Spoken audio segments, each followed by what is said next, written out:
What's going on, everybody? It is May 7th. It is a Thursday.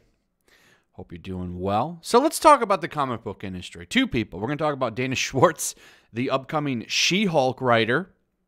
That's right, the Disney Plus series that's coming out. We've talked about her a few times because she always has hot takes. She's currently upset about Adele. I covered that yesterday because people are freaking out about Adele because she lost a lot of weight and stuff. It's really funny and strange. So we're going to talk about her, and then we're going to talk about Ron Marz. But we're going to talk about Ron Marz first because Ron Marz is a really funny character. This guy is very famous for recently saying that he doesn't owe anything to customers. His customers are retailers. It's the wrong attitude to have, especially in the comic book industry, which is not doing too well right now. He always has bad takes, and he loves irritating people. So he posts this on Twitter. "Oh, man, this is going to upset all the right people. Well done."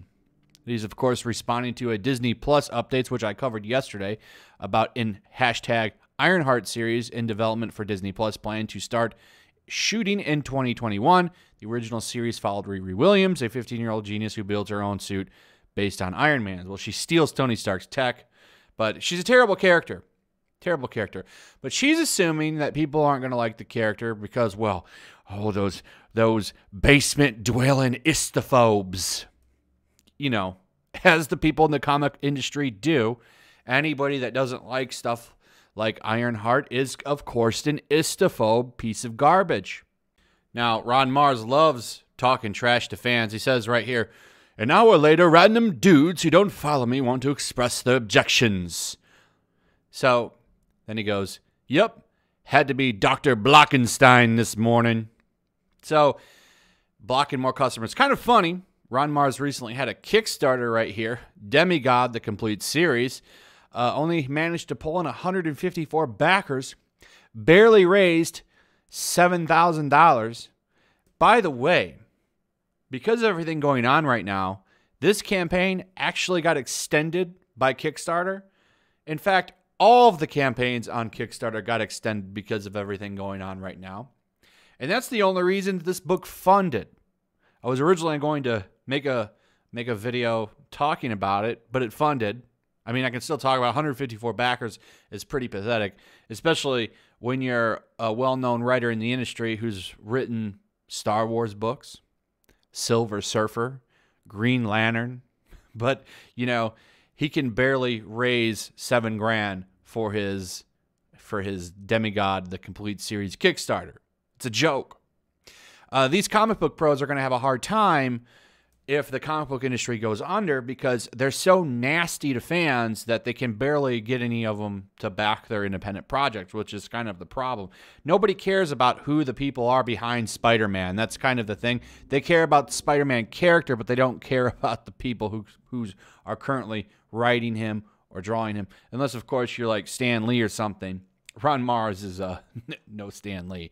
No Todd McFarlane either, by the way, who's doing a great job with his Spawn action figure on Kickstarter, making like $2 million and telling fans how great they are. Seems like somebody's doing well and somebody isn't. Then, of course, there's all of the Comicsgate projects. And you've got people that have really no industry name getting hundreds, sometimes thousands of backers. And, you know, they're doing that on talent and being kind to the customer. Something that comic book pros have no idea how that works, and that's why they can barely fund anything. So this is what they like to do all day. Crap on fans and block them. I've talked about it in a video before. They use blockchains. Now, I'm not against blocking individuals. Now, if you've got somebody being nasty to you all the time, block them. Mute them or block them. It's fine.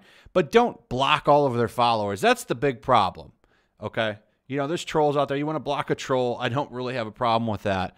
But if don't block all of their followers. That's not something you should do. You're blocking over 50,000 people. I did a whole video on that. A bunch of names that they have on a list, which I'm sure they've updated since that list got out. Over 50,000 people they've blocked on, you know, in a comic book industry that barely sells 100,000 issues of a book for their top books. So let's talk about Ironheart and why is he talking about this? So he's assuming that it's because everyone's istophobic and, you know, doesn't like the POCs. I have a panel pulled up here. This is Ironheart. So this is from the Ironheart comic, okay? And I want to go over the kind of stellar writing that went into this book here.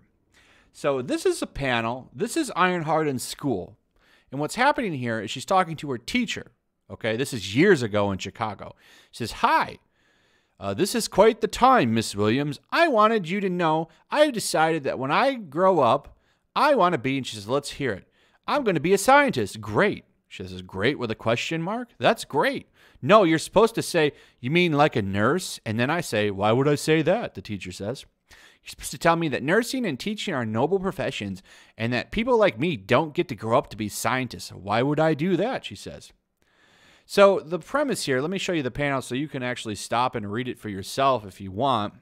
What's going on here is she's telling the teacher this: "I was kind of hoping you would tell me the opposite so I would have something to inspire me to prove you wrong." She wants the teacher to tell her she can't be a scientist or an astronaut because she's a woman, particularly a black woman. So because of that, she's expecting the teacher to say that she couldn't. Well, of course the teacher says, "Sorry, I can't help you."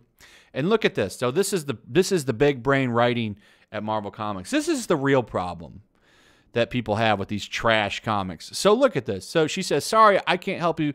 You can be whatever you want to be." Because she was inspired by this woman who was told that she could never be an astronaut.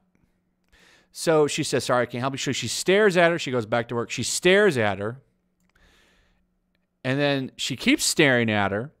And then she looks at her, keeps looking at her. She says, "Okay, you'll never be Tony Stark." And this, of course, is the inspiration to why she builds the Iron Man armor. Because this teacher that she stared at for 20 minutes, because the teacher wouldn't originally tell her she couldn't do these because she's a woman of color. No, she forced the teacher to tell her she couldn't do it. And this is her drive to become the next Iron Man. This is the big brain writing over at Marvel Comics. Not liking this means you're an istophobe. They totally ignore the bad writing, the bad plot, how stupid this is. They ignore all of that. What they want you to do is think that the reason that people don't like this is because, well, they're racist and they're sexist and stuff like that. That's the real reason. That's what's really going on. But of course, none of this ever gets mentioned. Okay?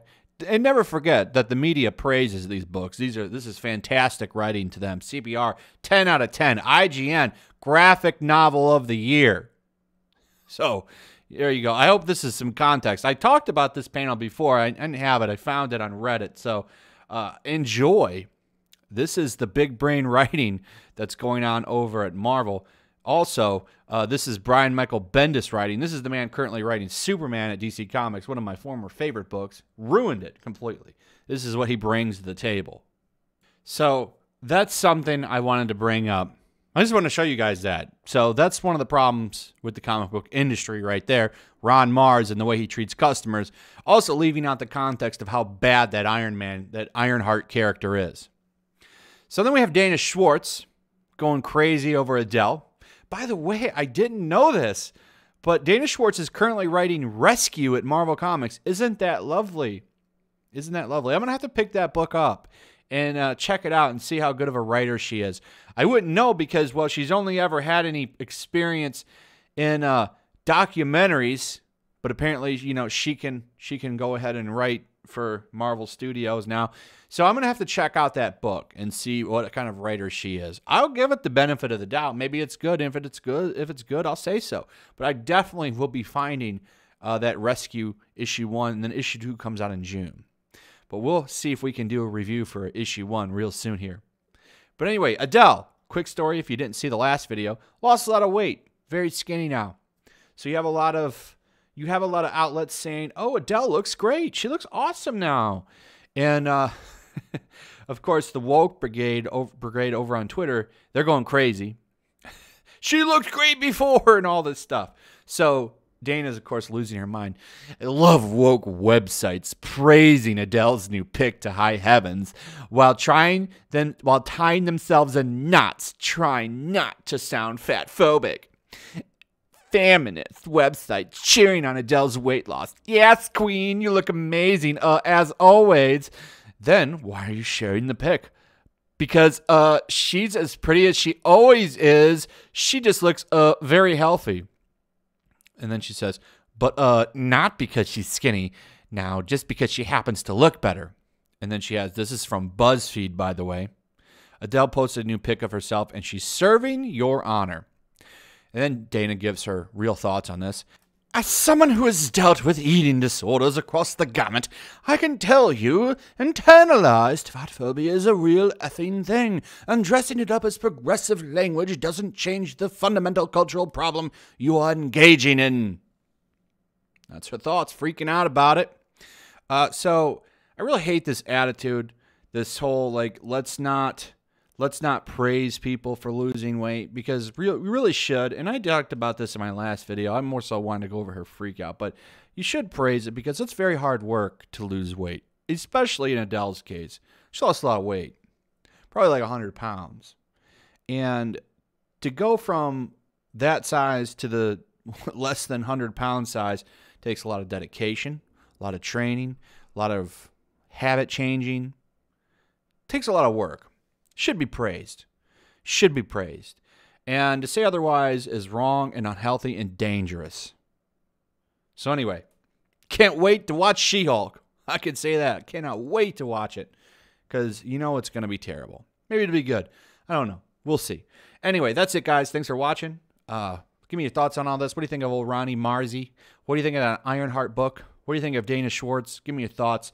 Also, if you would, throw a like up. Share the video. Make sure you still subscribe. Subscribe if you're new.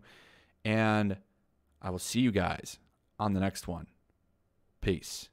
Also, if you want to help support the channel, check out my Teespring store. There's a link in the description. You can find some merchandise in there that you might want to check out. Also, take a moment. Make sure you're still subscribed to the channel. There's something going on right now, and they've been unsubscribing people. So just take a second and double check on that and subscribe if you're new.